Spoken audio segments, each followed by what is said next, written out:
Welcome, everybody, to the October 3rd, 2024 meeting of the Urban Growth Boundary Steering Committee. We are glad to see so many members of the public here, and there are also some members, adjunct members of the steering committee that are in the audience as well.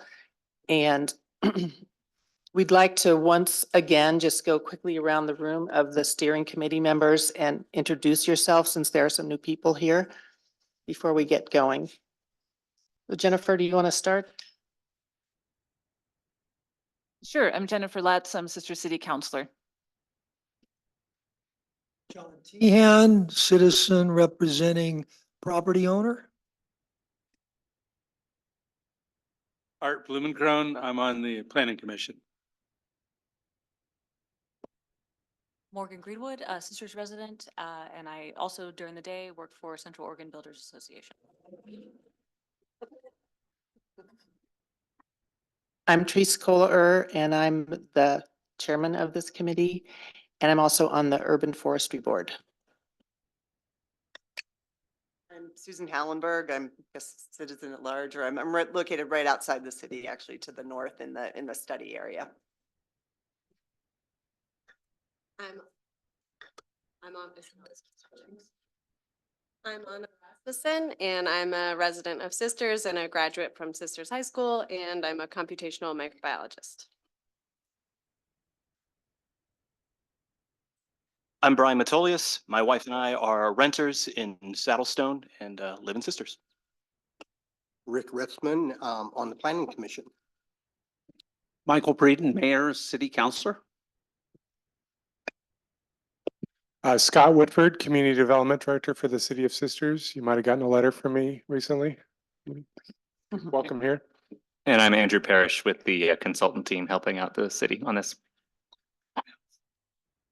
And Matt Hasty on the screen from MIG, helping Andrew out and the city on this.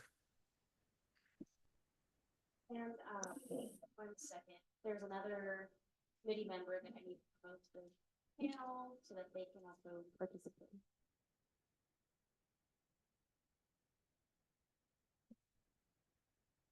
Thank you for raising your hand. Hi, I'm on now. Thank you. This is Libby. I'm on the UGB committee as well. And are any members of the adjunct committee that would like to introduce themselves?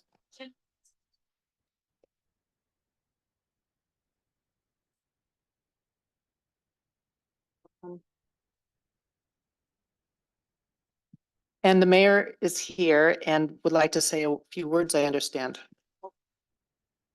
Yeah, thank you for your time.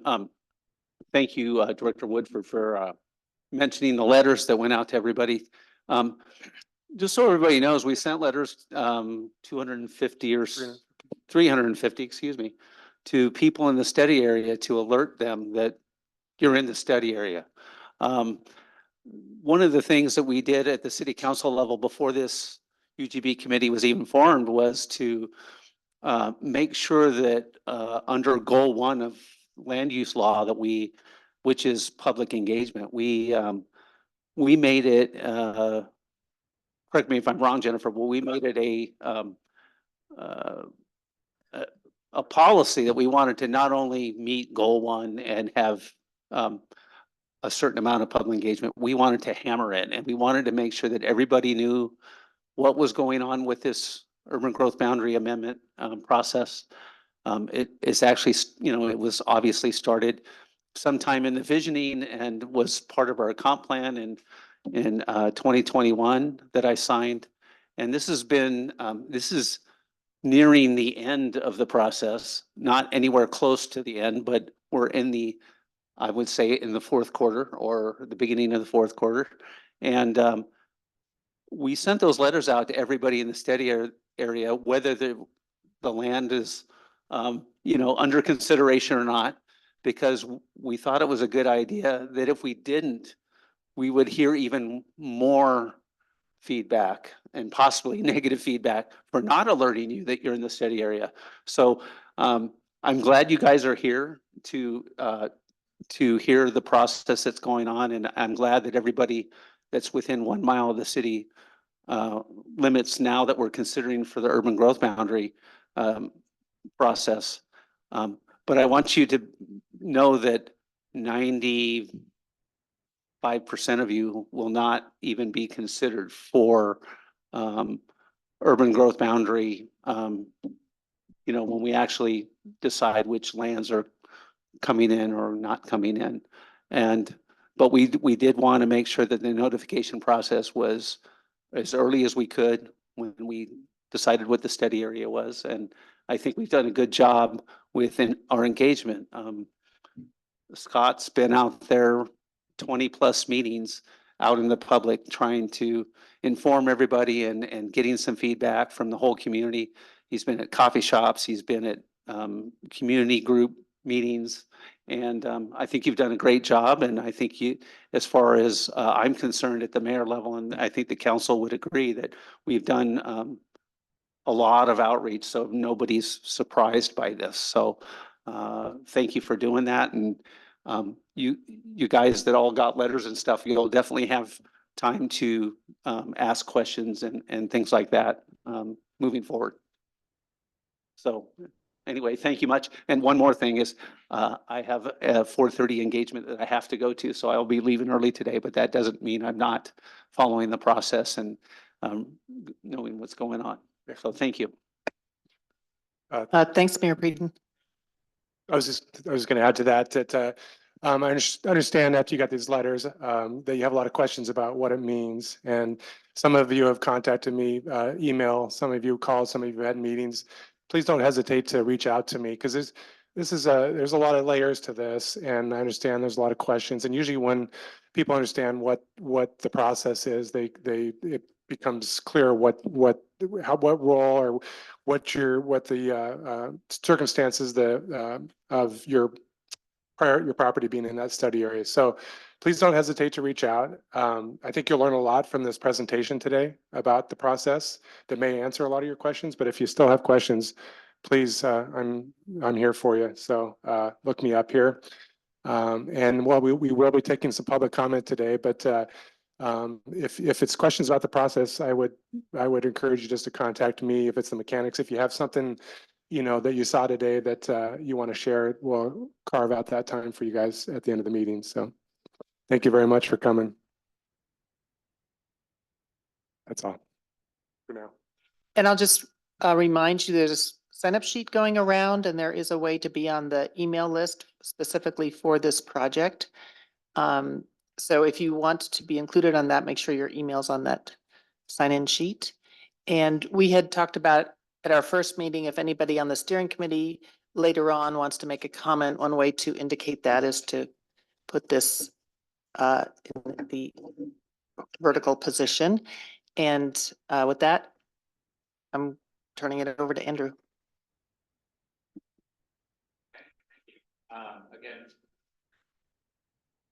All right, thank you. Again, my name is Andrew Parrish with MIG, and I'm going to walk through a presentation. Scott and I are going to touch on a couple of items, and then we're going to have a discussion about the study area analysis as it is, and some initial concepts for what the UGB alternatives might look like. Just an overview of where we are in the project timeline. So we started this phase in about March and April, where we produced a document finalizing the land needs of the city. So that's how many new housing units, how many new jobs the city needs based on kind of state law for the next 20 years. We had our first meeting of this group at that time. And right now we're in the phase of establishing and analyzing the study area and starting to think about some alternatives of where the city might grow and what the state says about how you can make that decision. So we expect that to go through about January of next year, during which time we'll have a public open house, an online open house, more of these small group meetings that the city's been having. So kind of a big push around these alternative ideas. Going forward into next spring, we need to hone in on a preferred alternative, and the city needs to create some findings and adopt that preferred UGB alternative.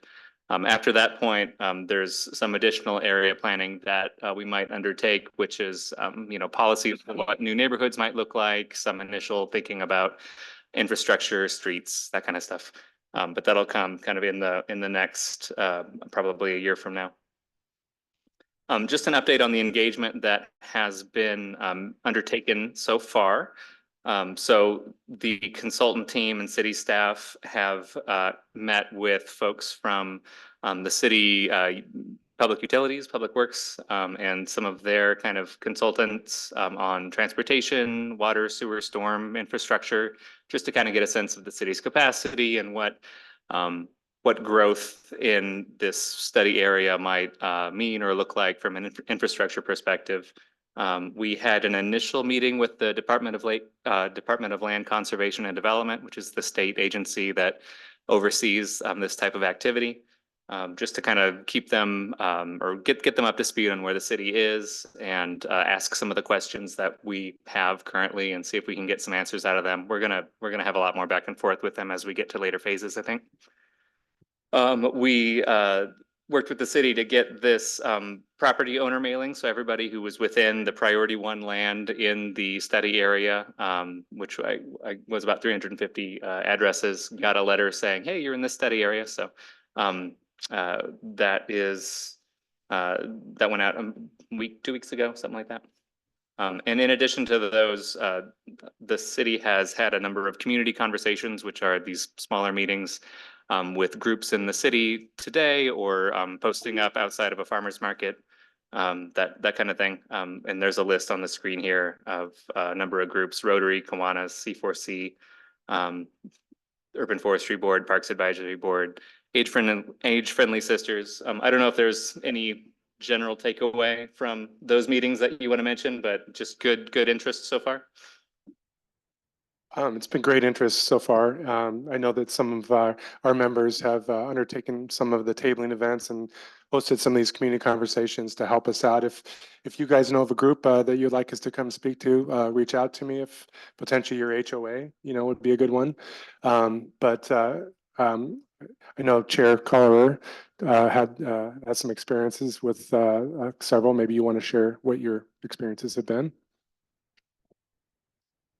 People have a great level of interest in this project, and there's a lot to learn. And so getting together in these smaller groups in the community is a great tool to allow people to ask any and all questions that they have, and also bring up concerns that may have been percolating in their minds. So when we had one on Monday, Scott and I had SCLI, Sisters Community Leadership Team, Age Friendly Sisters, and a couple of folks from Bliss, which is a local group that follows things that goes on in the city and tries to get smart about them. We had quite a lively discussion and brought up many aspects of what we're doing here. So one of which was about utilizing Forest Service lands adjacent to the city. Is it really impossible to seriously consider that? And so we being the consultants in the city, may be doing a little deeper drilling into exploring that particular topic somebody brought up. But these are great opportunities, and Scott and his team has done a wonderful job in getting the word out to people at coffee shops, these groups, advisory boards or whatever, who are meeting anyway, and we'll continue to do that. Yeah, thank you. Does anybody else have any experiences they've had so far that they wanted to share with tabling, or your experiences with that? So we're just kind of starting that out. Hopefully you've had a chance those that have volunteered have a chance to reach out to some of these groups. We're trying to reach out to the community and go into where committees, city, nonprofits are having their board meetings, and trying to get on their agendas so that we can get in front of them and do some education and outreach to the community. So if you're part of one of those groups, let me know, and we'll get signed up with you. So anybody else have anything to offer? We did the farmers market a couple of times. Brian, you want to share your experience with that? City Planner Matt Martin and I spent some time at the farmers market a couple of weekends ago. Want me to just turn that off? Or, okay, I'll get a new microphone. Because that one getting tired. Okay. So I'm gonna say, hopefully that one's better. Okay. Hey, okay. Anyway, we had some really good discussions at the farmer's market. A lot of the concerns we heard, they came from a very understandable place, and actually we on the committee actually share a lot of the same concerns. So thank you all for being here. It was actually, you never really know what kind of attitudes you may come across when you just stand in public and people come to you. But I'd say it was actually a very positive experience. All right, so I think, John. Yeah, two areas specifically in talking to different people. I'd say I talked mostly to property owners of individual properties. Two things that came up, questions about the expansion. One would be taxes. And the second one is what happens to the zoning once they're brought into the UGB? Especially if you're looking at 20-year plan rather than, okay, I'm in the UGB, now I'm ready to annex in. What happens 10 years, 15 years to that kind of zoning situation? Is that a prompt to answer that question, or is that a rhetorical? Okay, do you want to answer it now, or? Oh, okay. We, maybe just briefly on that, we did make a graphic that is, I think, on the city's website, and we can make sure folks know where it is, but trying to explain, the process of going from rural land outside the city boundary to getting in the UGB, getting annexed, and then development, kind of all of these different phases that one has to go through, and it tries to explain a little bit of what's involved and who's making decisions at each of those steps. So when folks are out meeting with property owners, I think it'd be good to have a copy of that to at least share. So that's something that we've put together.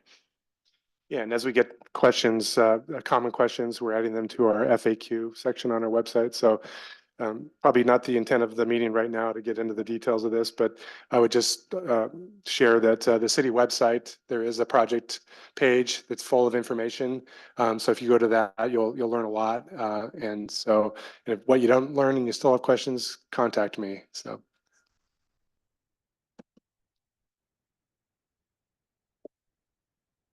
Okay, I will move us.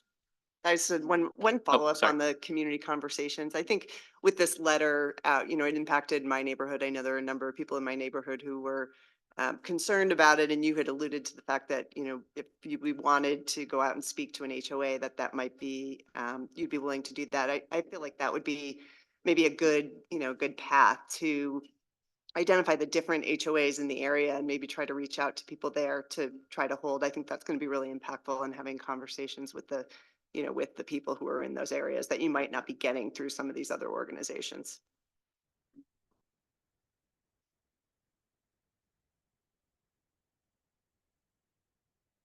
Okay, well, I will move us forward here a little bit. Just a couple of slides talking about what the preliminary study area is. So the state requires that cities look half a mile from the existing urban growth boundary for all types of land when they're making a study area to do a potential UGB expansion, and for properties that are called exception lands, or they're generally rural residential or rural commercial kind of lands. Those you need to be looking out 1 mile from the city boundary. So that's basically where this study area map came from. The land in yellow there has a county zone of rural residential 10 acres.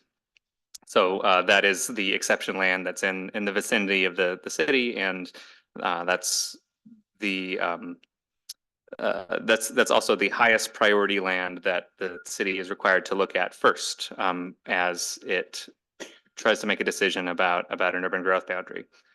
So this map shows in green the priority one land. Everything else around the City of Sisters is either in a forest zone or an exclusive farm use zone, and those are lower priorities. And the way that it works is you have to exhaust all of the priority one land before you start looking at priority two land. So the city needs to say, we're not able to meet our need in the green area on this map. And so therefore now we can start looking at some of the other colors on this map. So in terms of acreage, there's about a 250 acre need that the city has identified for new housing, new employment, new urban uses. So that's about the size of the urban growth boundary expansion that the city's going to end up looking for. And in the whole study area, there's over 4,000 acres. And in just the green part, there's almost 2,000 acres of land. So it's really a small subset of that green area that is going to eventually be part of the urban growth boundary. Andrew, I'm sorry to interrupt, but just for folks who have assembled here, can you give us a 90-second rundown of why we skipped from priority one to priority three?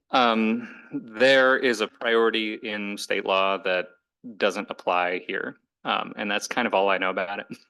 I think it's kind of an antiquated term that doesn't really apply in many places in the state at all. So it's just what the paragraphs in the state law say. I know it's a little confusing.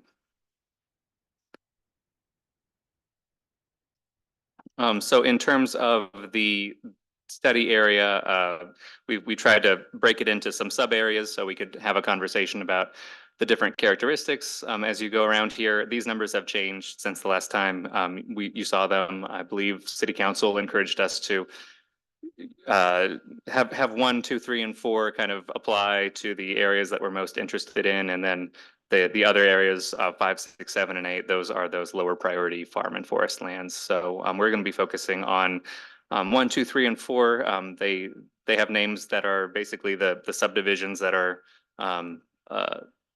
in those areas. So Wild Horse Ridge is the #1 area. The Barclay vicinity is #2. Inner Indian Ford and Outer Indian Ford are 3 and 4, and they're divided by Indian Ford there, Indian Ford Creek.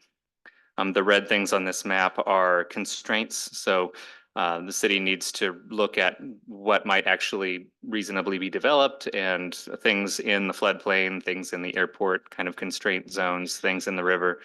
Those aren't developable, so we apply constraints there. And the blue kind of dashed line, the darker blue line on this map, is the current urban growth boundary. So I have a few topics with some maps that were in the report in your packet, and I'm just going to cover these kind of at a high level. So we've talked to folks about infrastructure, and the topography of the area is a big driver of water and sewer infrastructure, especially sewer infrastructure. The city has a pump station kind of in the northeast corner of its current urban growth boundary. And that is at an elevation of 3,145 feet. So things that are higher than that can drain more effectively to that existing pump station, where it can be taken along with the other effluent to the city's existing infrastructure. So that kind of dark red line there and the green land to the west of that shows land that's basically above that elevation point. So that's a consideration. It's a little bit easier to serve that with some sewer infrastructure.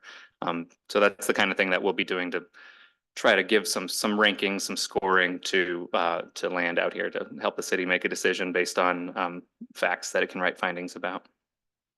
In terms of physical distance from existing infrastructure, you can see the buffers here go from 100 feet to 500, 1,000, 2,500 feet from existing city water and sewer infrastructure. The implication being things that are close to existing infrastructure are going to be able to come online faster. They're going to be able to be served a little more easily. But basically any development in this area is going to need new city infrastructure and services to to happen. So this can give us some indication of basically one way to say things that are adjacent to the existing urban growth boundary are probably better candidates than things that are very far away. On the topic of existing subdivisions and HOAs, and they're called CCNRs, it stands for covenants, conditions, covenants, and restrictions. Yeah, these are documents that are on file with HOAs, that are on file when a subdivision gets established, that have requirements for what types of buildings can go on the site, what types of uses can go on the site. And these are kept on file by title companies mainly. So we've been in touch with the counties, or some organization within Deschutes County. Western Title. So they provided the CCNRs for a number of the subdivisions here, and we've taken a look through them. We're not lawyers, but the city does have a attorney who has also helped us look into these a little bit. And we've basically said, you know, are these very restrictive, meaning you can only build new single-family detached residences on these, you know, no subdivisions allowed, or are they somewhere less than that amount of restriction? There are some of these areas where, you know, apartments are called out explicitly, or the possibility of becoming part of the Sisters urban growth boundary is called out explicitly. So there are a couple of areas in the study area in the priority 1 land that have that on file.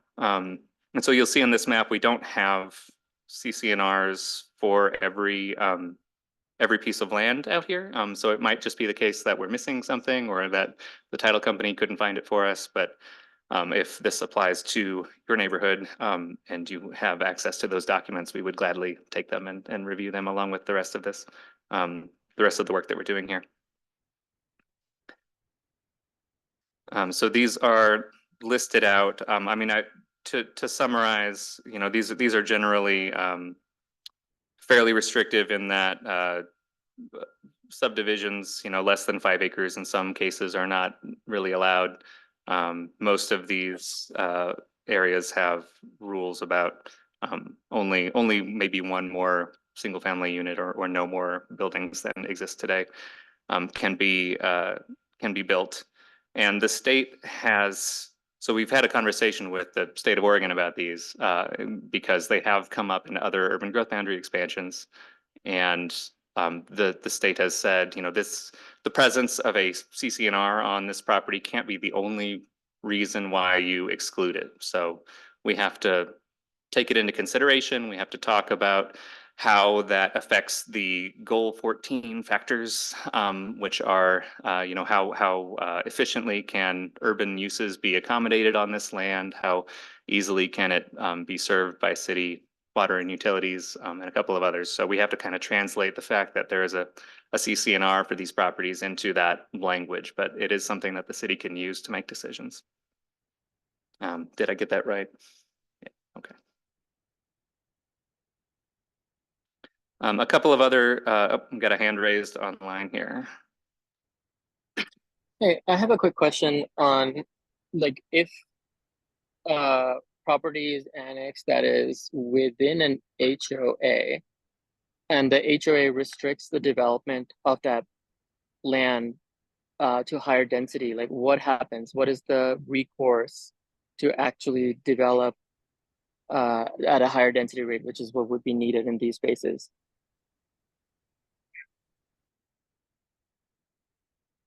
You want to take a first shot at that? Well, I'll just start off by saying that we're just starting to study what this issue and what the implications of it are. You know, those restrictions would stay in place, obviously, if they came into the urban growth boundary. And if there are restrictions going forward that would never change, then there's probably less of a reason to bring it into the urban growth boundary if it's not going to result in the development that we would, that's the purpose of what we're doing here.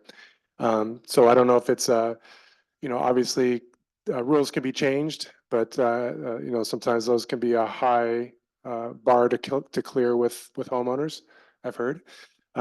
So I guess the answer to that is just stay tuned. We've identified it as an issue. As Andrew said, we understand that that isn't the sole reason why you wouldn't bring something into the urban growth boundary, but perhaps, if you had restrictions like that, plus you had developability issues like you had, small lots, in addition to, it's kind of like two strikes against it almost, that could be potentially the grounds for not bringing it in. So it wasn't, I don't know if it's a direct answer to what you're asking, but that's kind of what our position right now, kind of still early in the process about that. And I'll add, and maybe Matt can correct me on Zoom, or he can't really kick me under the table, but he can chime in. I believe it's the case, or at least the stance of the state, that CCNRs that go against kind of state policy. So there are some parts of it that wouldn't necessarily be enforceable if it came into the city and the state has, laws about middle housing, for example. And so if some of this property was part of the UGB, part of the city limits, I believe the state's laws about middle housing would trump the a CCNR. But again, I'm not a lawyer, and that does sound like an awful high bar for somebody who's trying to, develop a new subdivision for kind of at urban levels. Probably wouldn't. My guess is that they wouldn't want to, take that on necessarily. Yeah, I will chime in just a little bit. CCNRs are essentially private agreements between private property owners, and that they have all signed on to. They typically require a certain percentage agreement of a certain percentage of the homeowners within the HOA to change those rules. And the extent to which those rules are applied or enforced really is dependent on, a given HOA.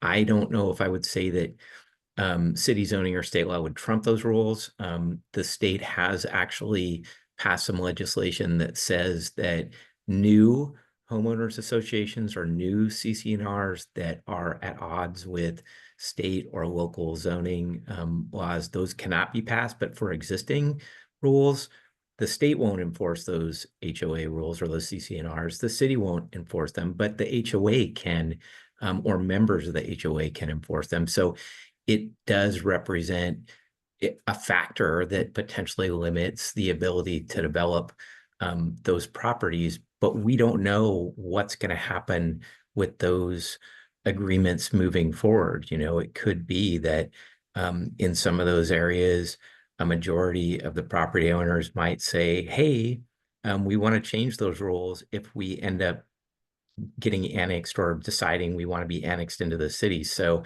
it's a really tough issue for us to definitively answer or address to some degree. So I'm sorry we don't have better answers for you. I would echo the things Scott said and most what Andrew said, and just say we're kind of figuring it out, and those things may change, and we don't know how they'll change moving forward. So it's not a super satisfactory answer, but it's sort of what we have at this point. So yeah, it's a great question. May I add one thing? This is Jennifer Letts. The other thing to keep in mind is that this is a 20-year view that we're taking, so a neighborhood could, over time, people move out, people move in, change their minds and want maybe to do something different with their neighborhood as a neighborhood evolves, so I try to keep that in the back of my mind. I certainly understand these other limitations and stuff, but it's, we can't plan for what people necessarily, in October 2024 might feel or think, because that's what we do as a council, for instance, is that we are all about 5, 10, 20 years out, and not so much what's happening today. So just another viewpoint. Yeah, that's fair. I guess I was asking from the point of view of I was on the Timber Creek HOA, and you need to have 2/3 of the residents vote to actually change the CCNRs, and it's practically impossible to have 50% even attend. And when we've needed 50% attendance, we actually have to go out door to door, get proxy votes, and on like completely non-controversial things like putting speed bumps.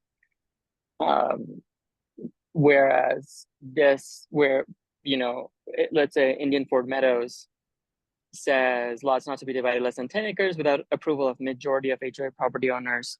The like likelihood of getting majority of property owners vote to allow that, and which would like dramatically even change, obviously, like the living experience of that neighborhood, seems very, very unlikely. That's all. And so I was trying to understand if there's a way to override that, given that the city needs higher density.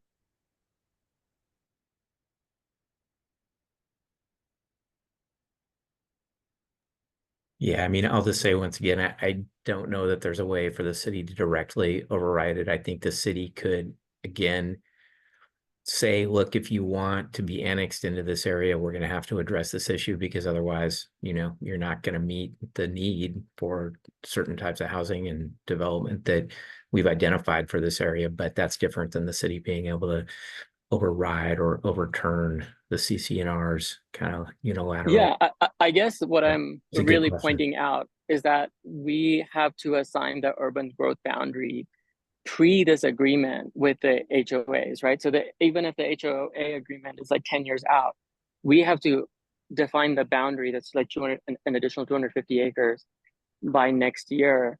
So like, we don't really, like, we could put something in the urban growth boundary, which then we just can never get the CCNRs changed in an HOA. And then like, that's unusable, right?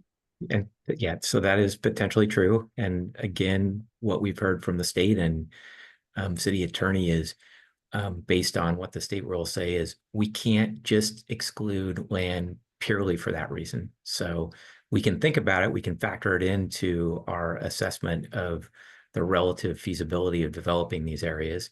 And so that's what we're going to have to do. This whole process is about balancing a bunch of different factors, and I can't tell you right now, I don't know if Scott or Andrew can either, exactly how we're going to address this particular issue, but I agree with your points. And yeah, so we're going to have to talk some more about this one. It's a tough one. Okay, thank you. Yep. All right. Thanks, everybody, for the good discussion. And I think it's clear that it is a big issue, and we're going to keep working at it and pay close attention to it moving forward. Scott, I just want to chime in. I've seen some hands pop up in the audience here. You want to at least acknowledge when we'll have an opportunity for the public to speak and ask questions? Sure. Yeah, we understand that everybody or a lot of people probably have questions as well. The comment came over Zoom from one of the committee members. The intent with the agenda to keep it moving, at least for the first part, is to just have it questions confined to the committee members. We do have some time at the end. In the past, we've only devoted 15 minutes because we haven't had this much interest as of yet. So we may adjust that a little bit tonight, but we'll have some time for your questions. And if you have other questions too, and I've reiterated this several times, please contact me personally. I'd love to, and I think going out to the HOAs may be a great thing to do, to have devote enough time to have these kinds of questions and answers. So thanks. All right, thanks, Scott. So moving on to a couple of other topics that we have mapped out here. The presence of wildlife corridors in the area is a concern for the Oregon Department of Fish and Wildlife. They have mapped these wildlife corridors, and they have some information in these little hex boxes here that are kind of along stream corridors in this area. And floodways and wetlands. And so they've basically made a recommendation, is this an area where you want to enhance and maintain kind of current conditions? Is this an area where you want to improve conditions for wildlife and fish? Or is this, there's a category here for transportation mitigation, because that's where some of the state highways are. And so you're thinking about where can we build a culvert for a wildlife crossing, that kind of thing. So this is some mapped information we have available. It basically tells us land that's along these natural resource corridors needs a little special kind of thought if we want to pay attention to where the critters move and how they get around. We have a series of maps that involve the value of properties in these areas and the value of the land. There is kind of a rule of thumb that says if there is a property, if the improvement value on a piece of property is a lot more than the value of the land, then it's probably a pretty nice home that's not going to redevelop. If it's a very low value property on a large piece of land, that is something that somebody who's looking to develop property is going to be interested in. So these, we've got a series of maps that kind of take a look at this study area with this lens. So the map here is just straight improvement value. So that's the value of structures generally on your property. And in so the lighter colors on this map, the white and kind of the pale blues, those have an improvement value of less than about $250,000 on the property. And then as you get into kind of the darker purples, we're looking at improvement values of upwards of $1 to $2 to $5 million. So some very expensive properties on some of these in some of these areas. And you'll see kind of the dashed purple outline. That's where those 4 sub areas are differentiated. And so the table here lists the average improvement value across all properties in those areas. So I think it's safe to say these are fairly high improvement values on these properties, which ties in with the HOAs, with the kind of nice rural character of these areas that we've been discussing. The Barclay vicinity in the kind of south of the airport there, that has the most properties with low improvement values, so more of these white properties. I will say that the data we have isn't perfect. It comes from the county, which comes from the county assessor. So it's publicly available data that is on the county's website. But I think this gives us a pretty good sense of what property values are like in the study area here. And this map uses the value of the land as. I have Sorry, a go ahead. quick question. Did you also look at the medians? Just from a math standpoint, average versus median. No, but we can. Okay, that'd be great. Yeah. Yeah, because the number of zeros and the number of 5 millions will, probably tell a different story than if you look at the median, but we can provide those statistics in a more robust way for sure. One of which is to take the land value into account. So when we divide the improvement value by the land value, you get a ratio which is more along the lines of what I was talking about earlier. If you have a lot of land and a house on it, you're still going to wind up with a low kind of per square foot value of value in those areas. So this map tells a similar story. But the ratio of improvement value to land value, so things less than 0.5 or things less than 1, those are generally what, in an urban context, those are generally what a developer might look at and say, hey, maybe there's an opportunity for redevelopment of this property.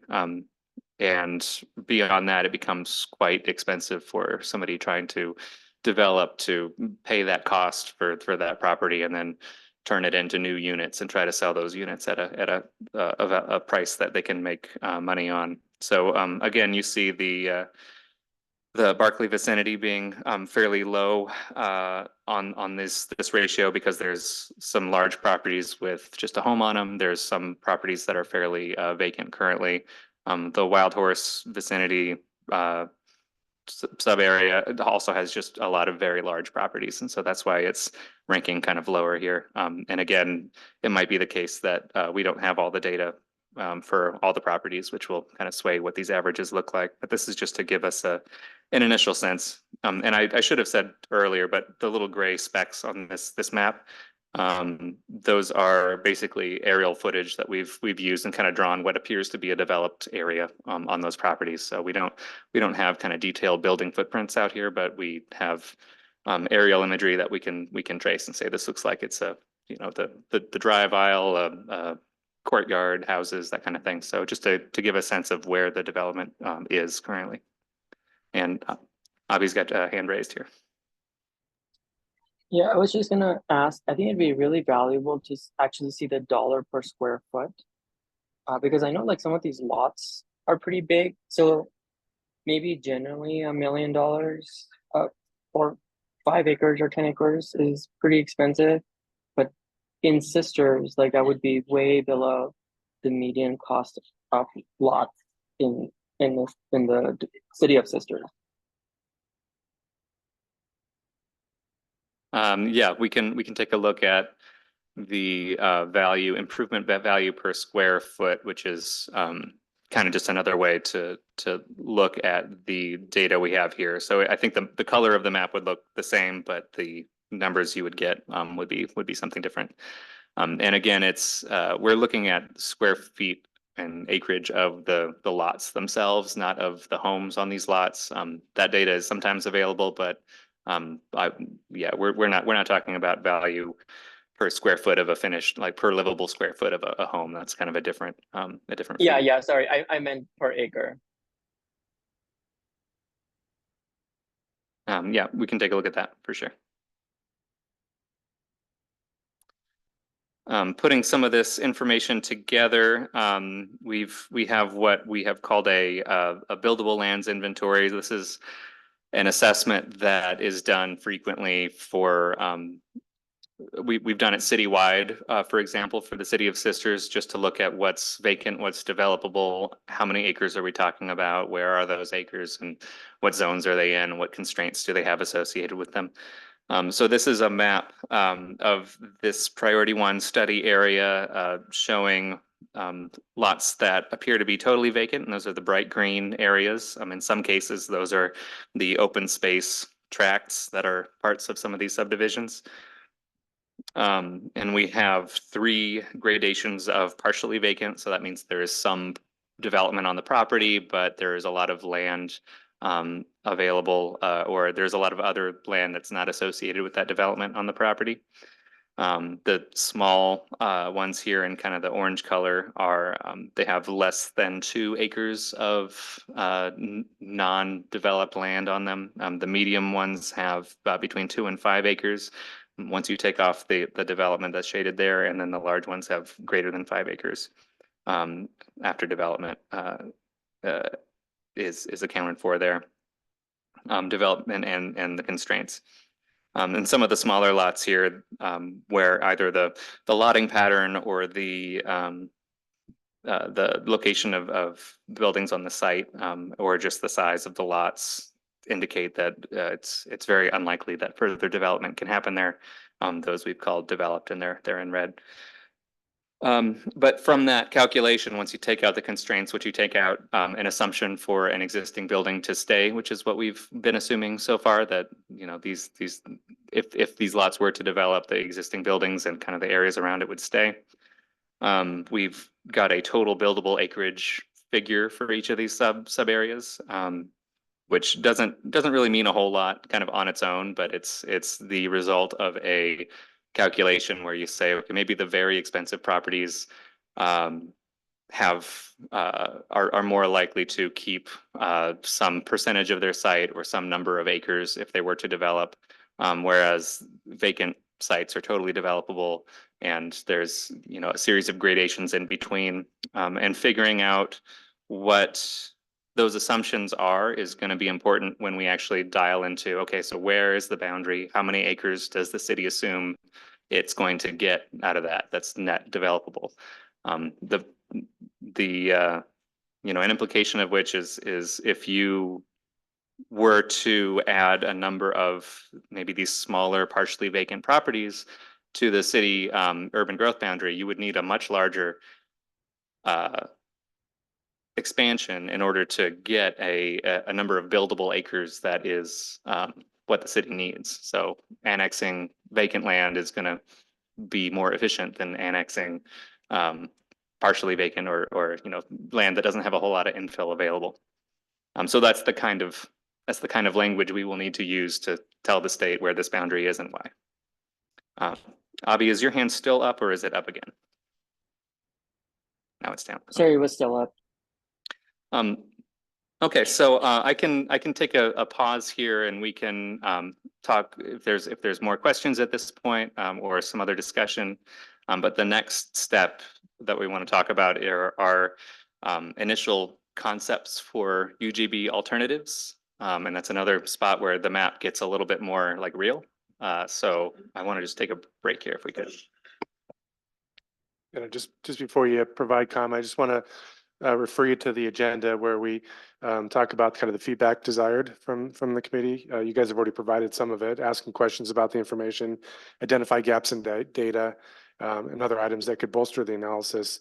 And we just threw in some of the, we talk about goal 14 out of the statewide planning goals that we have to be in compliance with, which deals with urbanization, gives some criteria in terms of what we need to consider as we bring in lands. One is development efficiency and feasibility, how kind of stuff, what the stuff that Andrew's talking about is how feasible and easy is it to bring into the city to develop, ability to provide needed city services and facilities, economic, social, environmental, and energy impacts of development in these areas, which is a little bit, more open-ended, impacts to nearby farms and forests, and other potential constraints or opportunities associated with the development. So just to help prime the pump there a little bit, I think we're at this point, any feedback that you'd want to, so we're not taking public comment just yet, ma'am, but I'm looking at the committee here. And somebody has their hand up, Morgan Greenwood. I'm trying to behave. Thank you, Scott. So I wonder, Andrew, or maybe this is more of a question for the committee, given the various maps that Andrew has reviewed for us, would it be helpful for us if we were to see if you guys, I'm giving you guys work right now, sorry, if we were to see this expansion area with all of these maps layered on top of each other so that we can actually see how many or what percentage of this expansion area is actually viable. I mean, given what we have seen about improvement value, given what we have seen about distance to existing infrastructure, topography, and the expense of extending that infrastructure, and then finally, Andrew, these urbanization alternatives. Would it help this group make a clear recommendation if we were to kind of do a Swiss cheese model that actually gave us a visual to show what actually is viable here? Matt's raised his hand here, and I'm going to say yes. I think that would be helpful, and that's something that we're planning on doing, kind of as a next step here. So we're gathering all this information. We're going to try to score basically each parcel along these lines and give you maps that will say, here's how things tend to perform if you're looking at factor 1 here on the screen right now, for example. But we wanted to, we're doing that kind of as part of the alternatives phase, because there might be something about maybe the shape of the boundary that is also applicable to that. So it's a next step. But yeah, I think that is a great way to, as somebody who makes maps for a living, that's a great way to look at information spatially. I appreciate that, Andrew. And Matt, I'm sorry, I don't mean to preempt what you had to contribute, but I also just wonder if that would be helpful for the group, or if, given what the information that has been shared with us already, if we already have a sense of what this expansion area might ultimately really look, how viable this expansion area might ultimately look. Because if I don't have to make Andrew make more maps, I don't feel like we should make him do more work. So I am going to chime in and say, You want the map. we do have to do more analysis, and we have to analyze and compare different potential boundary alternatives using these factors and using the kind of information that we have started to map. And that will involve, I think, some of what you just described. And so we're sort of starting to take that first step in terms of at least starting to identify what some different boundary alternatives could look like. And we're going to talk more about that in just a moment. And I think that we will have to make some more maps and they might look a lot like what you described, and they might look a little different. But that is kind of one of our next steps. So I think today what we wanted to do was start to have this conversation, was provide some of the initial information that Andrew's presented, start to get some feedback from you around the questions that Scott posed a minute ago. And then start to talk about, again, here's some initial thoughts on what some alternative boundaries could look like. It's frankly pretty challenging to look at every single property on a property by property basis within this entire study area. And together, as Andrew noted, that comprises 2,000 plus acres of land. And when we're looking at a 250 kind of net acre expansion, it's just really big. And so that is why we're starting to at least zero in on some specific areas. And we'll talk more about that in a minute. But so that's what I would just say in terms of next steps. But yeah, I think we are wondering what kind of information, in addition to what we've just presented, would be helpful for you to have from us. So if you have other thoughts about that, just in addition to, overlay some of these things on some maps for us, like we can definitely do that. And if there's anything else you think would be helpful, let us know, right now, or as we're kind of going through and looking at some of these initial areas we've started to draw.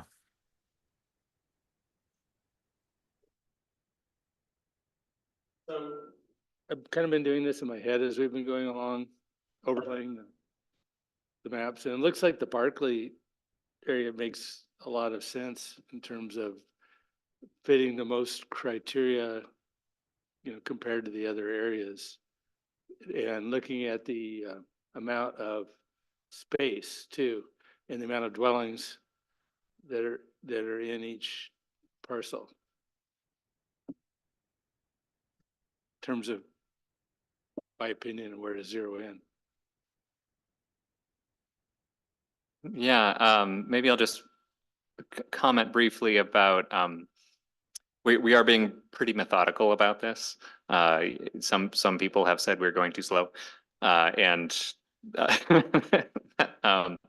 part of the reason why is to bring everybody along to kind of to the same sorts of conclusions and kind of explain why, and we're going to have to do a really good job of explaining why to the state and to basic property owners, everybody involved.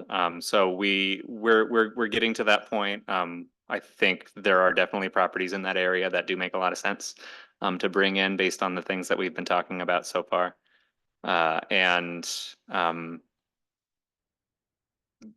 Maybe I'll just leave it at that. But yeah, I agree. I have a clarification questions. You kind of alluded to earlier. So we're looking for 250 acres. Obviously, some of these lands are slightly to partially to very developed, depending on the metric. So does that mean that if we can go beyond the 250, if we feel like, in this process, we have to bring in some properties that are partially developed, or, everything has to be contiguous, right? So if there's a nice parcel on one side, but there's something developed in between. It just, I think the answer is so the number of acres is in a little bit of flux right now, because it's really the number of units and jobs that the city needs to meet. That's the driving factor. So if there is land, like we've said, that has, maybe 50% of it is developable and 50% isn't, the raw acreage of an urban growth boundary expansion, maybe some of it's in the floodplain, for example, but you go ahead and get the whole property just to get the whole piece that's owned, currently by its current owner. So it's really the net developable figure that we're trying to match up with the city's needs, and what the raw kind of UGB growth might be a little bit different than that. If that makes sense. okay. So it could be larger than 250. Yes. It I could mean, be I think short answer is yes. And the numbers that you saw on the previous slide, those were buildable or developable acres. So the gross size or the total acreage of those areas is larger than that. And so the expansion will almost surely be for a total area that's more than that 250 acres, as Andrew just described. It could be 350, it could be 500, it could be 285. I mean, it really will depend on what the development potential is of the expansion area to meet the housing and employment needs, as Andrew just noted. And I think, yeah, it doesn't have to be exactly that either. It may end up being a little larger. It doesn't have to be down to like the acre or half acre or something like that. So I think the short answer is yes. And it's going to depend a lot on kind of the nature of ultimately the area that is recommended to be included in the expansion. Hopefully that helps. It does. Thank you.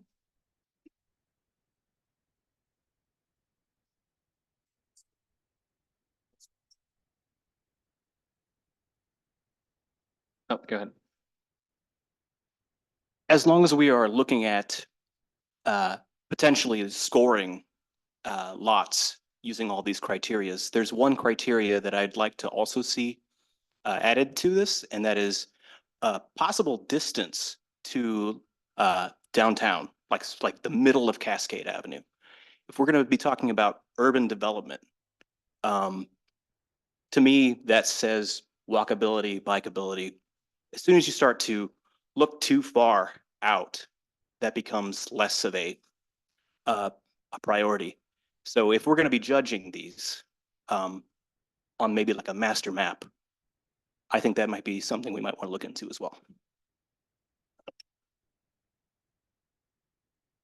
We could, there are different ways to measure distance. You can do kind of as the crow flies, or you can do along an existing street. It's sort of tricky because any urbanization out here would entail new streets probably. And so we can do something in between where, or you know, look at both or something like that. But yeah, I agree that that's the kind of thing that would definitely go into I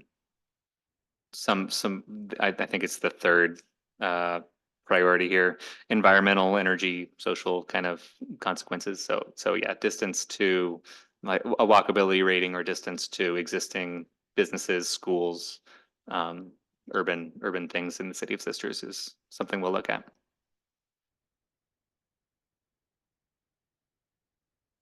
Okay, great. I'll move us along here, and so I've got four. We call these concepts for urban growth boundary alternatives. They're concepts because there's we want to refine these more before we go and have a bigger public push and say, hey, here are the alternatives that the city's looking at. Let us know what you think about these alternatives. So this is the first kind of cut at that that type of effort, and we've used the kind of the priorities in the blue box here to make these to draw these. So these alternatives are only the priority one land that we've been talking about. There have been questions and discussions about some properties that are forest zoned, and we hope to have more information about that at some point, but these concepts don't include that right now. And between these four concepts, we've included all of the priority one area. So it's only the priority one area, and it is all of the priority one area. So every lot is in one or more alternatives, so that we can continue to look at it and talk about it and say how it kind of fares against its others. So we're not dropping anything off the table at this point. And all of these alternatives meet or exceed the city's identified land need based on our assumptions about how much further development is possible on these sites. Yeah, Matt. Yeah, I'm just going to add a couple of things. I was going to, sorry, I don't want to interrupt you. Just when you were done, I was going to say a couple more things before we start to look at the specific areas, but I'll just go ahead and say them now. So one, I would say this is not the only way we could look at different alternative boundaries, but it seemed to make sense to us in terms of the nature of the areas around here, and given that whatever ultimately preferred area we identify needs to be contiguous to the existing city boundaries. So ultimately, when we identify a preferred boundary, it may not be one of these areas exactly. It may be some combination of two or more of these areas, individual parcels or portions of two or more areas. So I just want to kind of be clear about that, is this is a way for us to kind of break up this area into some sort of more manageable pieces, evaluate the relative strengths and weaknesses of each of those areas, and then ultimately come to some conclusions or recommendations around what makes the most sense ultimately to bring in. And there will need to be some kind of parcel specific evaluation as part of that goes, but we want to start by kind of identifying, well, what are some different configurations we could look at as a way of evaluating the larger area. So I just wanted to kind of be clear about that, is, at the end of the day, it may not be, exactly one or another of these areas, but some combination of them. So, but as Andrew said, we did want to make sure that, like, for this priority one area, we're not kind of leaving anything completely off the table. But in the end, not all of these areas would come in. And if we, as we've said before, look at this entire area and say, hey, collectively, all these parcels can't meet the need, then we would move to looking at some of the lower priority areas, but not until we've been able to kind of exhaust this area. So that's why we're starting here. So again, hopefully that helps. Sorry to interrupt there, Andrew. No problem. And one of the things that you start to see when you group parcels together is you can start to think about how a future street network might work, how future infrastructure might work. So that's why we're starting to put them together into alternatives rather than just look parcel by parcel at this point. So we haven't given these cute names or anything. They're just concept 1, 2, 3, and 4 at this point. But concept 1 is basically the Barclay area, going all the way south to Highway 126. So there's some natural resource kind of issues there that might impact connectivity. I believe the stream there is a wild and scenic designation, so getting new bridges is difficult, but that's kind of one issue with the area. But it's primarily close-in properties, lower amounts of existing development compared to other parts of the study area. And there are some existing CC&Rs on some of the properties here. So that's one concept. If given the math, kind of the way it's working currently, we're looking at about 270 developable acres in the area, more or less, and that's within a ballpark of what the city's looking for. Concept 2 is going out kind of north and west of the airport, west of the Indian Ford Creek. It's got some close-in properties and some up to a mile from the urban growth boundary, so it kind of spans the gamut there. It contains a number of properties with existing CC&Rs. If you take in this whole area with the current calculations, it's about 320 developable acres. So again, all of these are kind of larger than the need, but we're just kind of evaluating them. We're going to put some numbers to the criteria for these. Number 3 is going out east in a kind of like old-timey ear horn sort of fashion, down Highway 126 in the north, and including the Wild Horse Ridge area east of Indian Ford Creek. It's got some very close properties. It's got some topographic constraints as you get up the hill there, and it's got primarily one large subdivision with existing CC&Rs. Yeah, Abhi? It looks like you'd have to daisy chain annexation on like every single property along the highway to get to the larger spot, right? Because it has to be contiguous. So you have to like 1, 2, 3, 4, like I can see 15 properties. You have to annex. Yeah, I'd say it's before we more could of even. that would happen kind of as somebody would purchase those properties, and annex them and develop them in one go, but it could happen in a lot of ways. But that's right. There is kind of one path of property ownership in this example here. And that might be a factor to consider with all of these.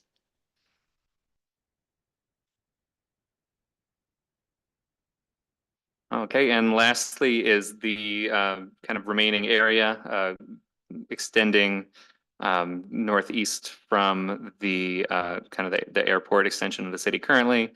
It's primarily properties that are far from the current UGB and current kind of urban facilities.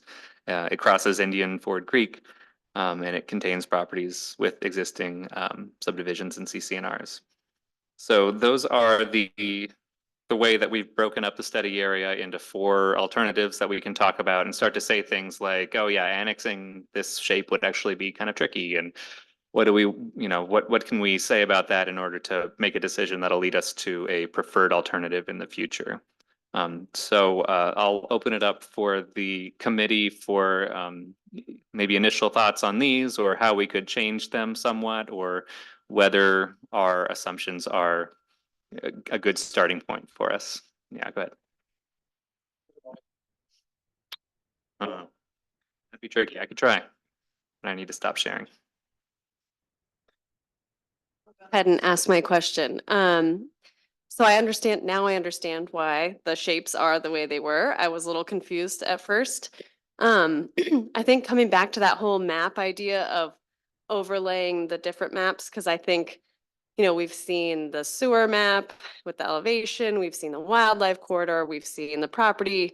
I think there's some other shapes that seem a little more natural or realistic, maybe kind of expanding out from the current boundary. It'd be interesting to do a study area shape that's a little more just along the whole urban growth boundary, not just like touching a part of the current boundary, like how 1 is touching and like 3 or 4 is touching a little bit, but maybe some combination of all 4 might be interesting to think about. But again, I think that's where this map, where we start overlaying the different constraints and start seeing how things can align a little better.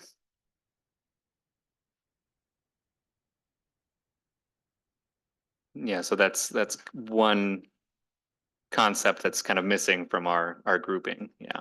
I don't know how many we'll want to eventually have. Kind of one problem with this kind of process is you wind up with 20 alternatives, but we can take a look at that for sure and either tweak some things or add that as a concept.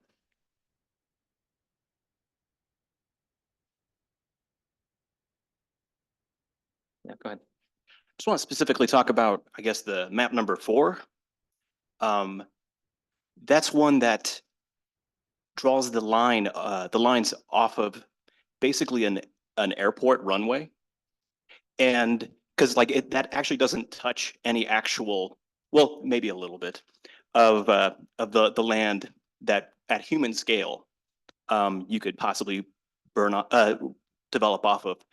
But essentially, it's important to, I think, acknowledge that if we're going to be talking about urban development and that using an airport runway, which is technically a part of the existing, city, may not be I guess, the wisest way to use land development. Yeah, I'll get a slide up here with all of the concepts together, but yes, I think that might be able to be reworked where it actually follows a road rather than just the runway itself. All right.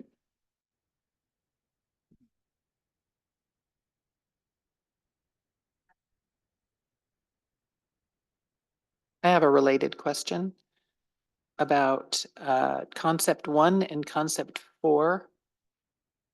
They both seem to include property adjacent to the runway, the same property, if I'm understanding the maps correctly. Yes, there are a couple of duplications where we, again, tried to follow a road or some kind of reasonable way to get to those outer parts. So there are some properties that are in more than one alternative.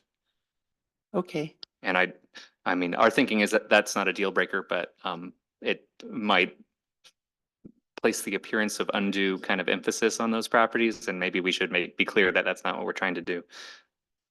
Sorry, I'm trying to do too many things at one time here, but now I will get this map onto the screen for you.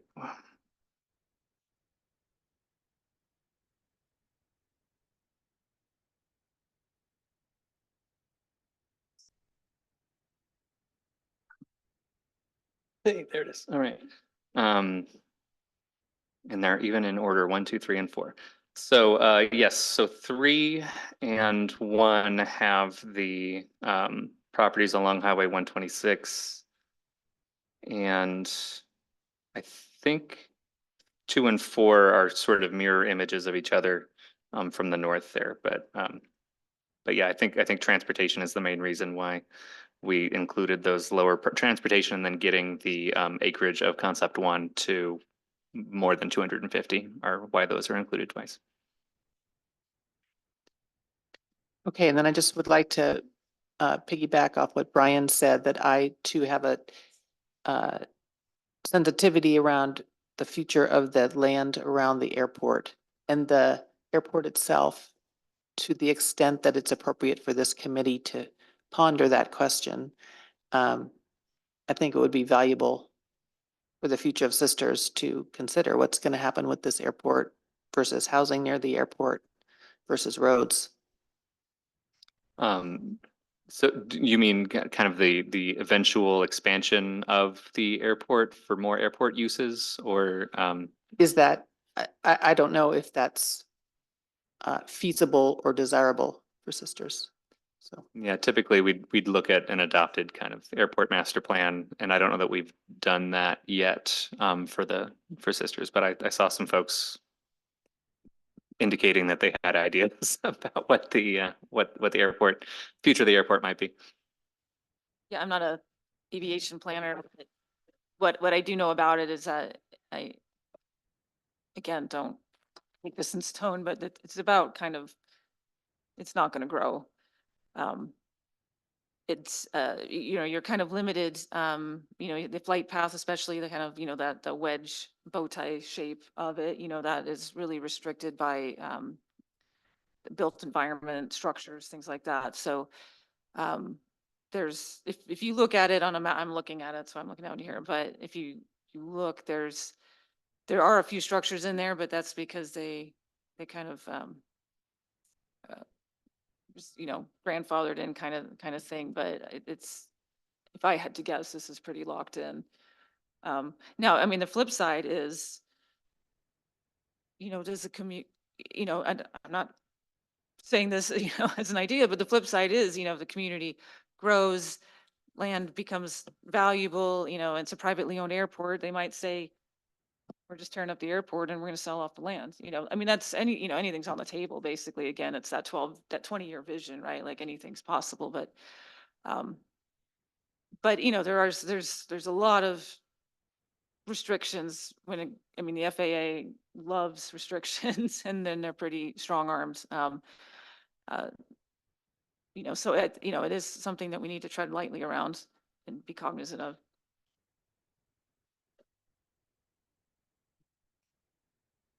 So I wonder, we've noted that all 4 of these concept areas have considerable constraints.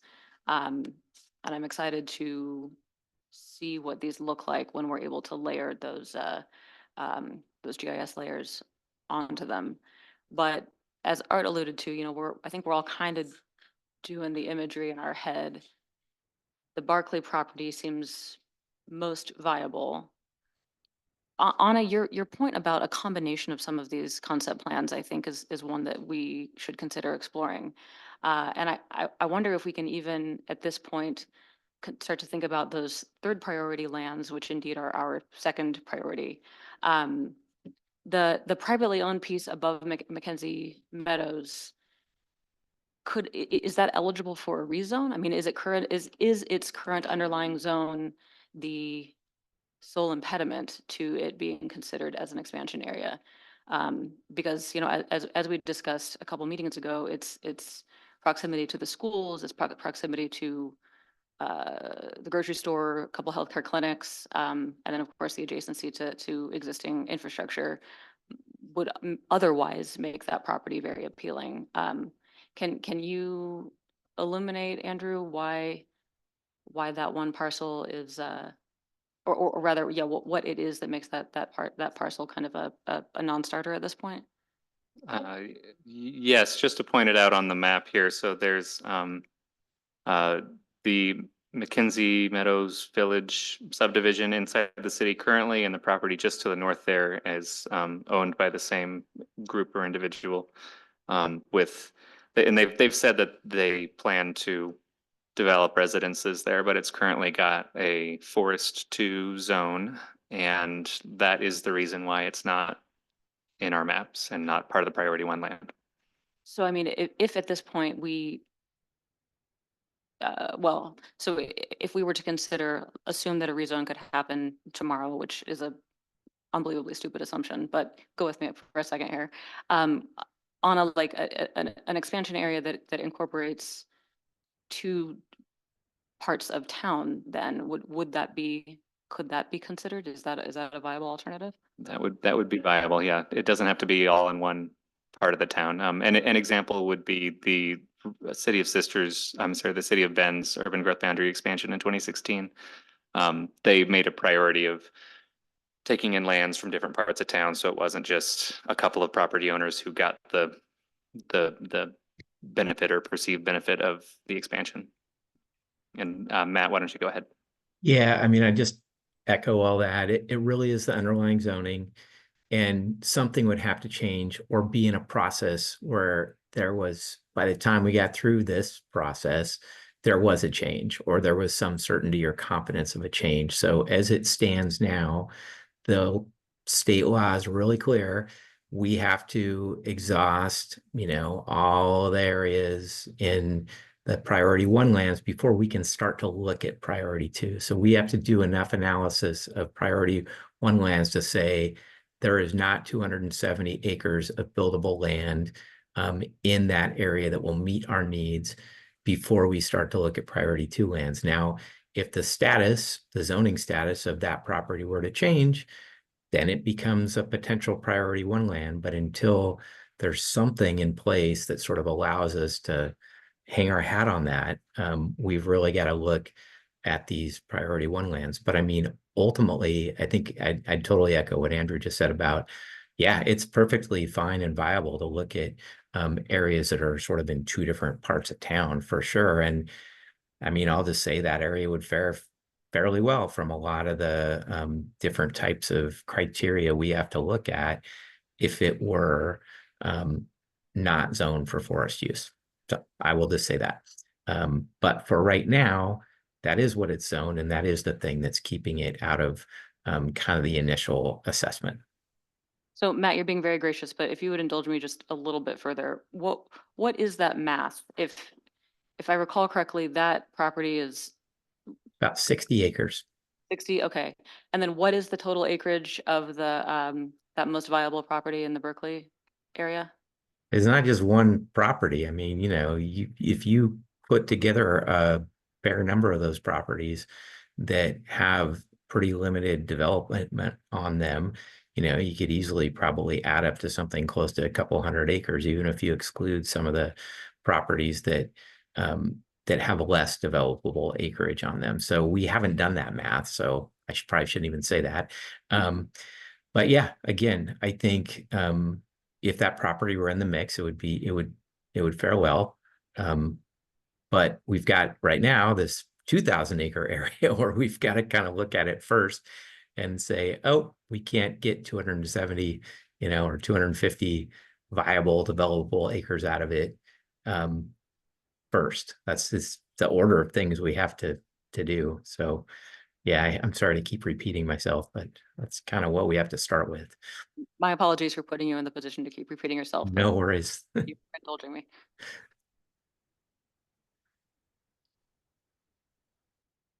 just want to, food for thought for folks. I know that we looked at things like, elevation in regards to sewer station, pump station, things like that. There's obviously, floodplains, and those are certainly, they're really important considerations. They're not deal breakers. I just kind of want to clarify that partially because floodplains could be, in the 250 acres, we need parkland, we need open space, we need green spaces, that could be the green spaces. Uh, or that we're utilizing. And then, there's plenty of towns with lots of hills and magically poop can go downhill and uphill. So, costs more money, but, there's going to be infrastructure needs regardless, wherever we build. So but it's still really important to factor those in. I just don't want anybody to think those are deal breakers and off the table.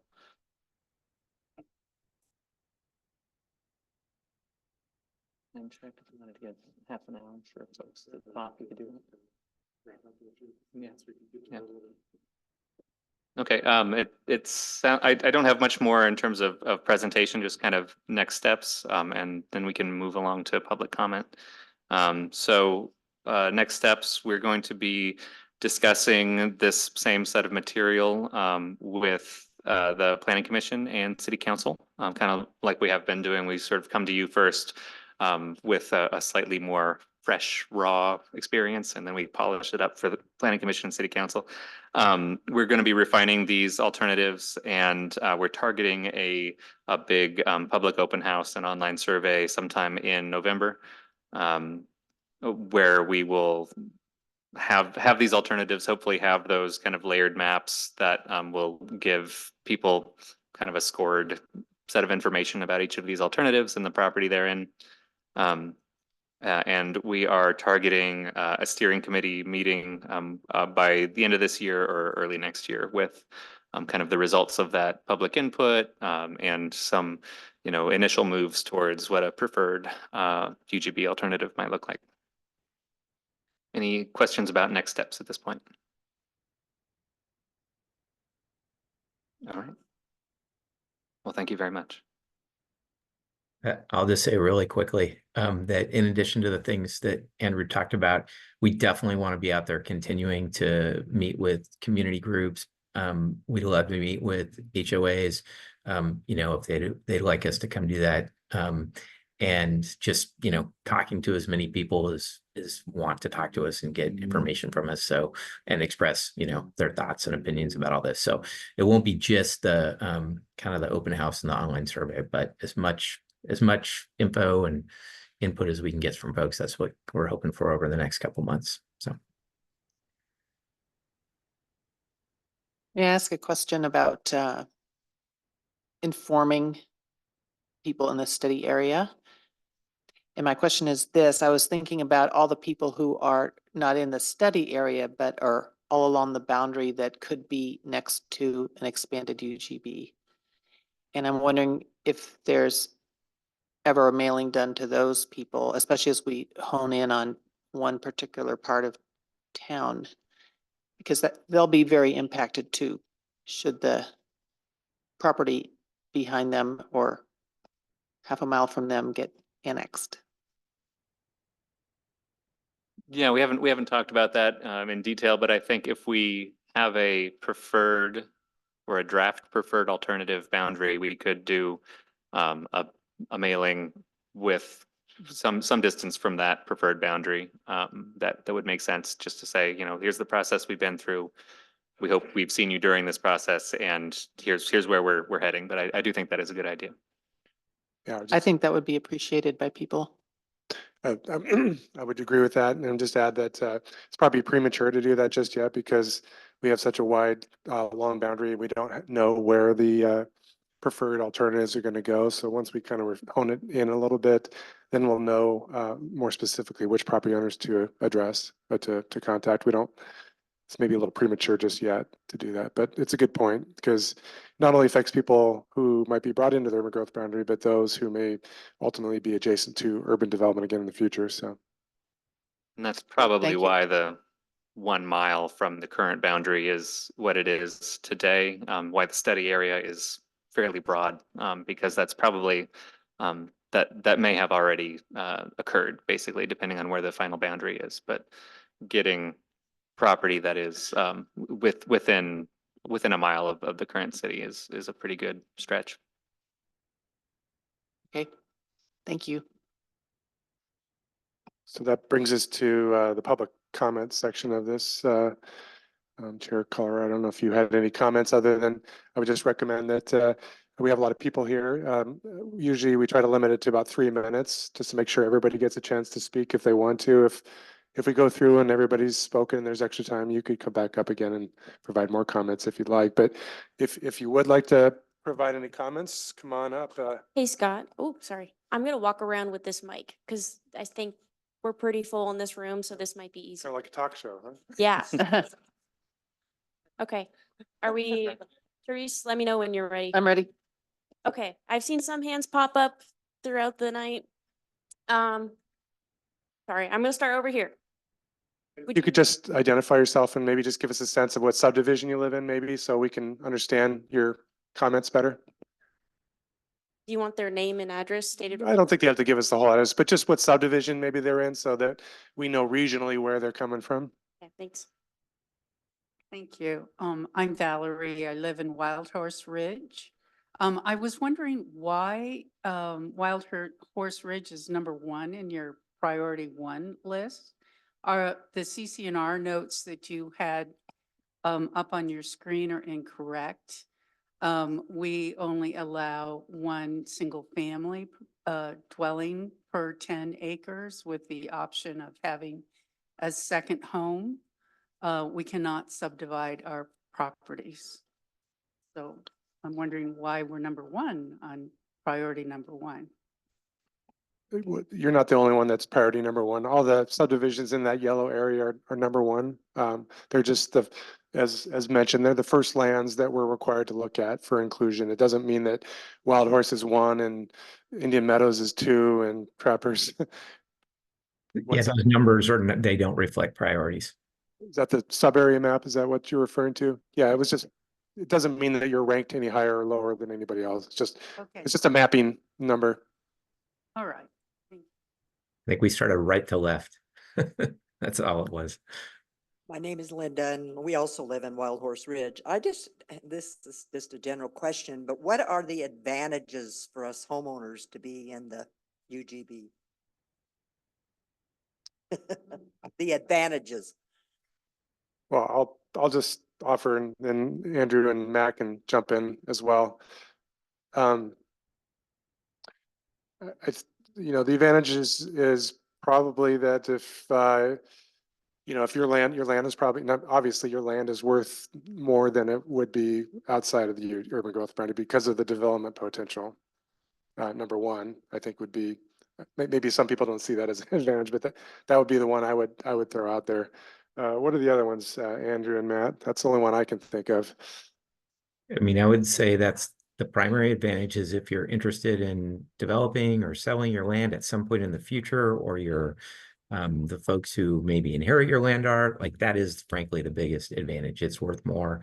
And it has the ability to be developed. I think the other advantages are, and again, for folks who see these as advantages, would be you have ability to access city services including water, sewer, et cetera. You don't have to be on a well or septic.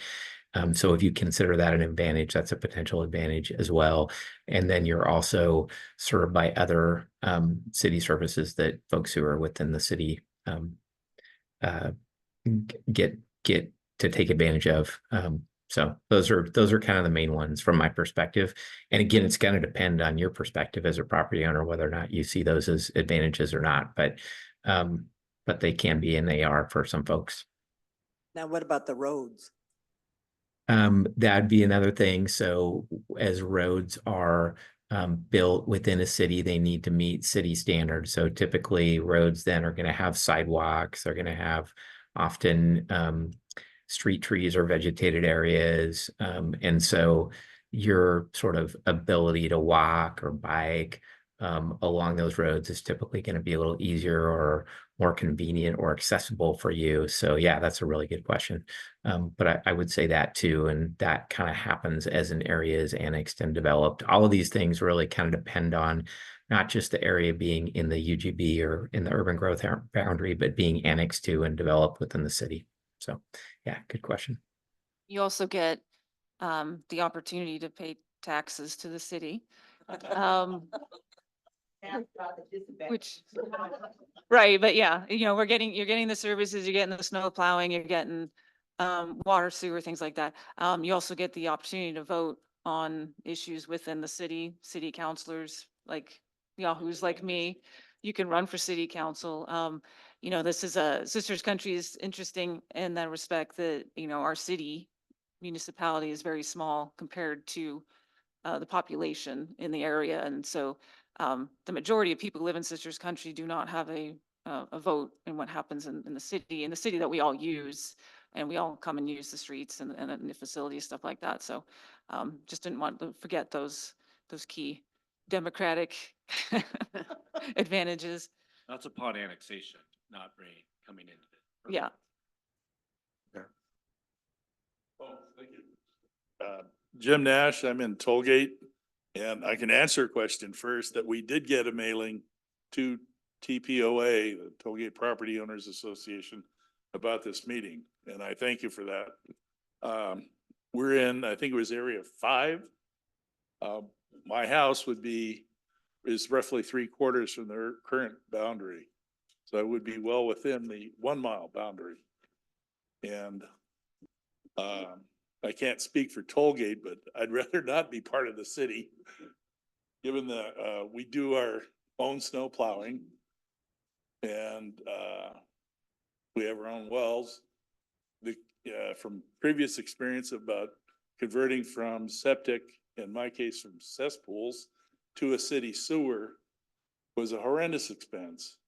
And perhaps I shouldn't say that, but we're having a battle just getting water meters. There's a lot of opposition just to that, so. Thanks. I'd just like to respond to that real quick, sir. I don't know if you noticed on the map, but Tollgate and Crossroads are actually beyond the half-mile boundary. So they're not actually under consideration through this process. They're really close, but they're outside of that half-mile boundary. So you won't have to worry about the city coming to try to bring you into the urban growth boundary this time because you're not within that half-mile. Yeah. Sure.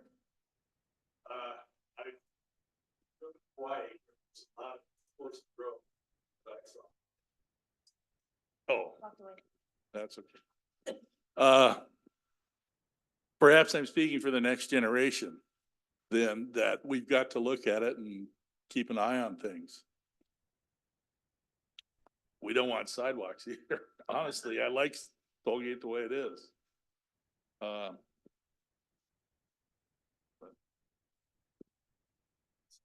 gonna make my way this way. Kurt, do you still have comments? Okay. Okay, Greg Blackmore Planning and Development Services. And I'm a land use planning consultant, been engaged by Mackenzie Meadow Village, which was talked about this evening, to be involved and to watch this process.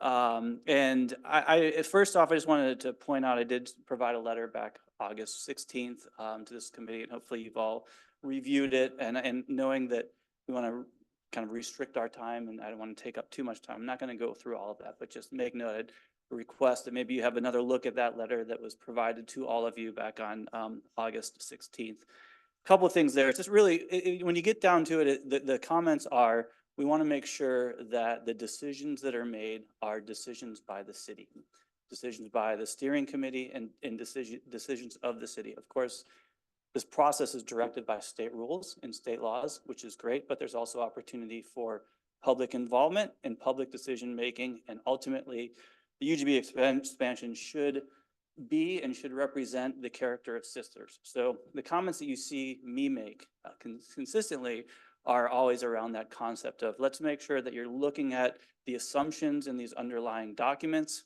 the housing needs analysis, the buildable lands inventory. Just make sure that all of those assumptions are very well understood and that they represent and reflect the goals and interests of the City of Sisters now and moving into the future.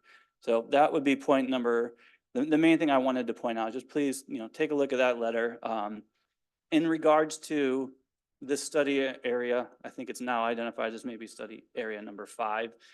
The description that was identified in the most recent report is it's a little limited. So we've made some suggestions on how to actually properly identify that area and identify what some characteristics are. It's nothing extensive, but just a few words here and there to actually reflect that this area, there's a distinction between publicly owned lands and privately owned lands. There's some distinctions about the sizing, and yeah, we're far off of priority 3 lands right now, but if we ever get down to that priority of lands, then some of those characteristics become much more important to understand. So that would be the other item. And then as I was sitting here tonight and looking at the materials, I think it's very important to understand this process of 1, we go through and identify a land need. 2, there's a priority which is directed by state rules. And then 3, there's these goal 14 evaluation criteria. And what that's, and I really like what this report that on page 12 of the MIG report kind of identifies what these goal 14 factors are. And it notes that these factors often lie in tension with one another. And the values of the city of the Sisters community should guide the ultimate decision about how best to balance and weigh these factors to most appropriately expand the city. So it's important to 1, identify what the criteria are, and then 2, I mean, you can identify what these criteria are, which I haven't really heard the committee doing as of yet. We're looking at kind of alternatives, but we have not yet established what the criteria are. Sorry, I see you're pointing. But it's important these things are very important. So I've only heard values talked about these criteria in a few ways: walkability and proximity to downtown, interaction with the airport. So I think that some of those criteria become really important for this committee to determine what are our values, identify what they are, and then figure out how much weight each of them is worth, and then weigh your UGB alternatives accordingly. So sorry if I've taken up too much time, but I'll put some more language in writing. But that's really the main thing, is this committee should identify the values of the City of Sisters, and those should be used to analyze these alternatives. I think it's a little premature to be looking at alternatives before we even know what the criteria are. Thank you.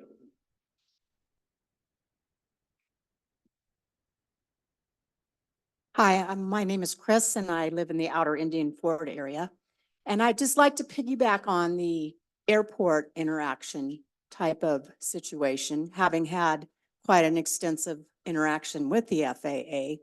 I would like to remind the committee that there are 3 buffer zones that go up McKinney Butte, and they regulate the type of building that you can do up there, where you place your house on your land, and how much density, and it gets lesser and lesser as you move out, but being 1,900 feet from the runway, I can tell you that they're quite strict.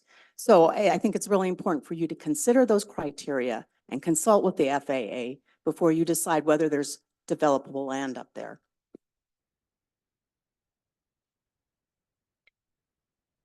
Next, okay, squeeze on down.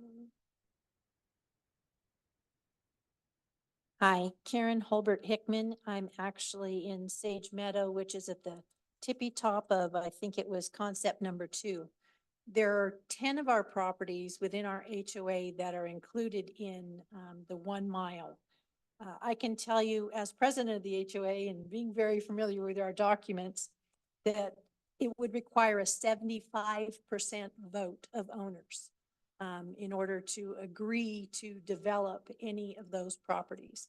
And I'm pretty sure it's might be about the same for Indian Ford and some of the others.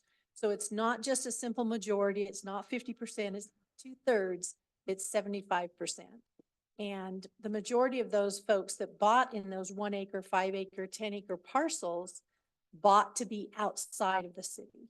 And if, I understand that that can't be used as the only criteria to not include them.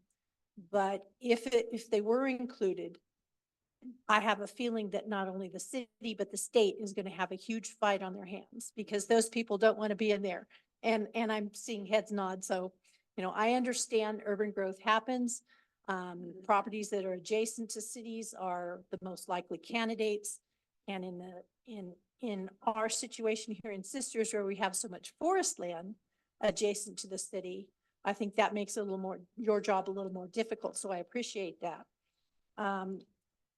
Has there been any outreach to property owners that are not, whose properties are not zoned priority 1? We were talking about over by Mackenzie Meadows, was it? Are they interested in changing the zoning in order to become part of the urban growth? Have those conversations happened with some of these property owners? That would be one of the questions, because it seems like a given, these people want to develop these lands for houses, even though they're not zoned correctly now. Why not rezone them to get them into priority 1? Make that deal with them. The other thing I want to say, and I met with Scott and he provided some very good information, so I appreciate that. The city has no current policy, it's my understanding, about affordable housing.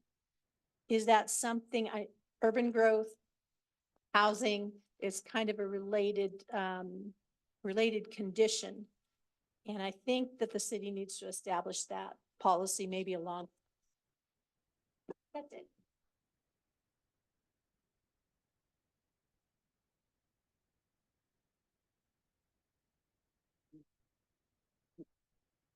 My name is Melanie and I live in Eagle Air Estates. I'm on the HOA board, so all this information down to provide to our members. Wanted to address was Jennifer mentioned that there's a possibility to develop the runway land. And I wanted to clarify that the runway is privately owned, but it's public use. And because of the improvements that were done with state grant money, that cannot be done. The runway has to stay the way it is for the time being, for the immediate future. My question is about if we are annexed into the city, we do have land that's vacant, but it is called common area and it belongs to the HOA. The members would have to vote to allow that. Is it possible that the city can force that issue or control of that decision? Great question. The answer is no. The city does not go out and annex properties against the will of the property owners. Once the urban growth boundary is set up, we basically wait for interested property owners to come to us to say, hey, we're interested in being in the city.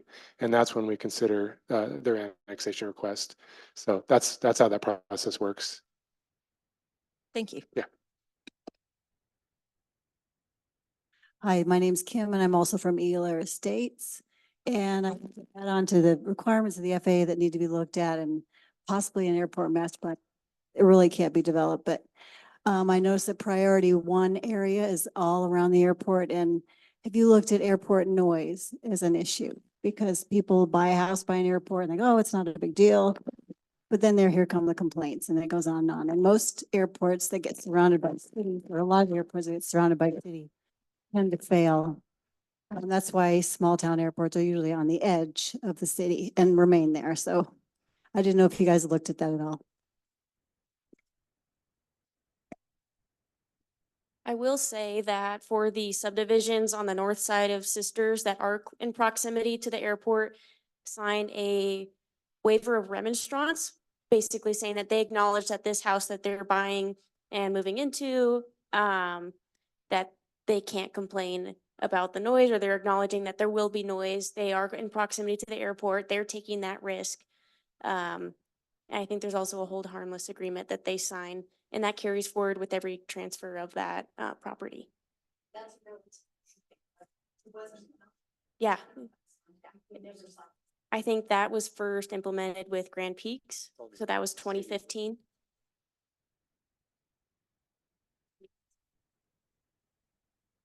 Yeah. We require that, that document be signed and recorded prior to a building permit being issued. Anyone else in the audience? You can take into consideration when you pick how much money will have to be spent in that area, like on the roads and I mean, or is it all so much that isn't. Yeah, one of those criteria is ability to serve with public infrastructure, or and I think efficient or economical is in the language somewhere. So yeah, the cost to serve that land with city services is part of what's looked at.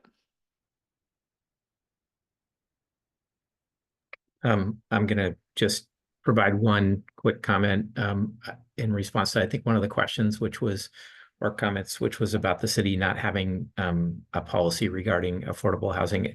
The city has a number of policies in its comprehensive plan related to affordable housing.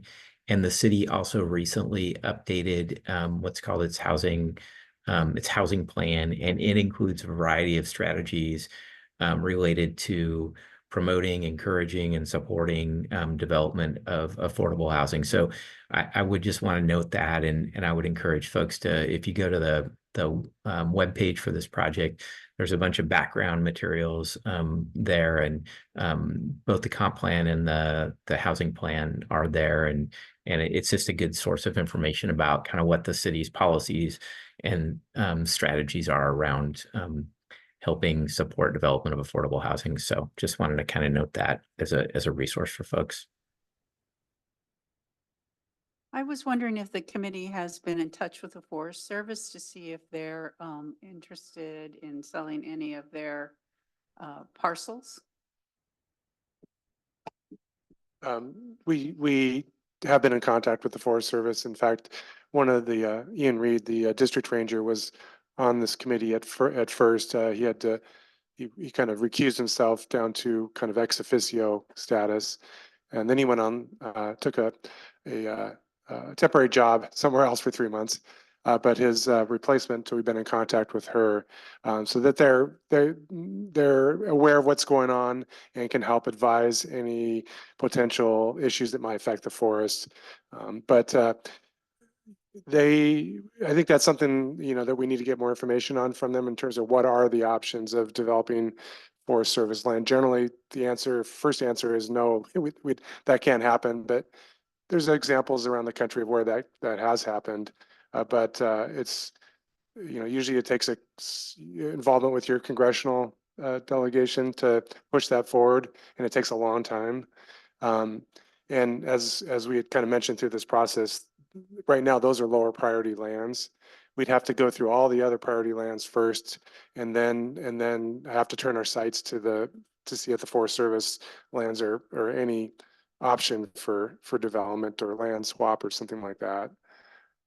So you're not the first person that's asked that. So it will, as we go forward, we'll start to address that. Maybe hopefully have the Forest Service in here and they can address it better than my general understanding of it. I would also like to give people over Zoom an opportunity to provide comments. So I think comments in the room have been addressed. Anyone on the committee? Rick, you were raising your hand. Yes, in the priority one lands that we're looking at here in number 1, 2, 3, and 4 there's like 3,000 acres buildable land available that we're looking at before we start looking at Forest Service lands and other properties, that we have to look at these and take them out of the formula before we can even look at those others, according to state law that we have to kind of follow in our process here. Is that correct? Correct. So we have 3,000 acres and we're only looking for 250-ish. Okay, well, I see 5 attendees over Zoom. And if you would like to provide comments tonight, I need you to raise your hand. It's a little icon at the bottom of your Zoom window. And so if you're able to find that and click the raised hand button, I will see you and I will call on you. The first name I see is Jill Mewson. So I'm gonna call on you first. Thanks. Hey, just real quickly, I think we have our answer, but we're at Coyote Springs, so we have the pond behind us, and it looks like we would be pretty far down if ever to have any kind of building behind us. Is that true?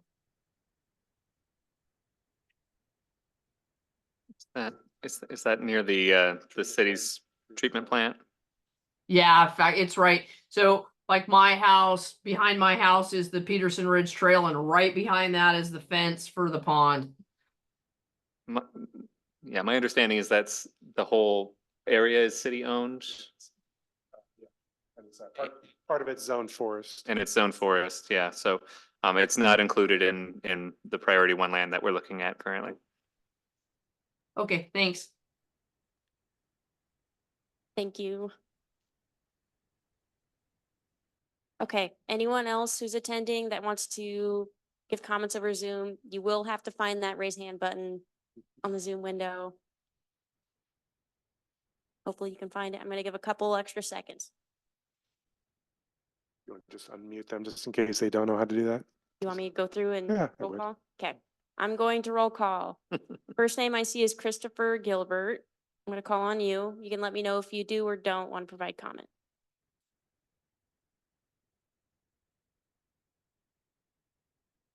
Seeing no response, I'm gonna move on. The next name I see is David and Lynn. Would you like to provide comment tonight?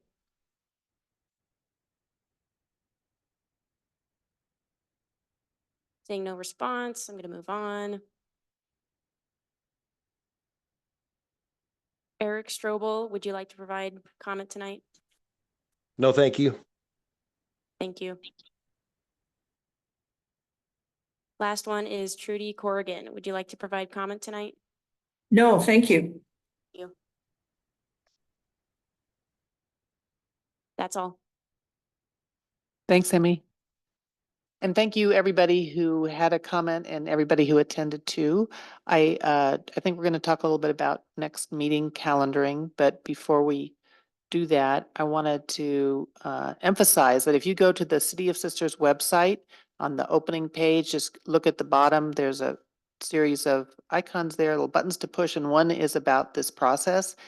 And as Matt mentioned, there's just a wealth of information there and a lot of both simple and very complex things to look into if you have an interest about any particular thing. So I really encourage you to use that tool throughout this process. And also it's updated as we move along. So results happening out of this meeting, for example, will filter their way into that report. Thank you. You want to talk about the next meeting? Well, I don't think we're ready to nail down dates yet. Andrew had a slide up there that said that we were targeting early 2025, I believe, for the next steering committee meeting. I think that's more likely, rather than trying to schedule around kind of holiday time at the end of December. So January 2025 is what we'd be looking for. Okay. But there'll be a lot of, as he noted as well, there'll be a lot of public outreach going on between now and then in the community with open houses and things of that nature. So a lot going on between now and then. Right. And good. if you still are interested in scheduling your community conversation, let me know what the status is of it, or if you need any assistance on getting that going, I'd be happy to help you. Would you, Rick? Rick is participated in a tabling on the 4th Friday, so thank you for that. Thank you, the committee, for your time and your continued attention to this project. Appreciate that. Thank you, Thank you, Scott. public, for coming. And 6:01, not too bad, huh? And thank you, Andrew and Matt, for Yeah. your input today. Thank you. Meeting is adjourned.